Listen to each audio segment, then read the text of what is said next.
সরকারি দলের পক্ষ থেকে ত্রয়োদশ জাতীয় সংসদ নির্বাচনে বিরোধী দল জামায়াত থেকে একজন ডেপুটি স্পিকার নেয়ার আহ্বান জানালেও সংসদের প্রথম অধিবেশনে দেখা গেছে ডেপুটি স্পিকার পদটিও সরকার দলীয় সংসদ সদস্যের মধ্য থেকেই একজন পেয়েছেন। বিরোধী দল থেকে কারো নাম প্রস্তাব না করায় এমনটা হয়েছে বলে জানা গেছে।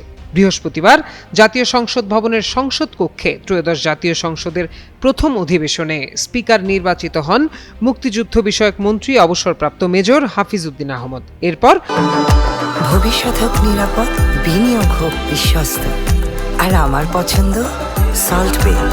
Welcome to Salt Bae. Deputy speaker নির্বাচিত হন নেত্রকোনা 1 আসনের সংসদ সদস্য ভূমি প্রতিমন্ত্রী barrister Kaiser Kamal. Speaker deputy speaker নির্বাচনের পর সংসদ অধিবেশন 30 মিনিট মুলতবি করেন সংসদ সভাপতি ডক্টর খন্দকার মোশাররফ হোসেন। এর আগে সরকার জুলাই সনদ নিয়ে গড়িমসি করছে এমন অভিযোগ এনে জামায়াতের পক্ষ থেকে জানানো হয় তারা ডেপুটি স্পিকার পদটি নেবে না।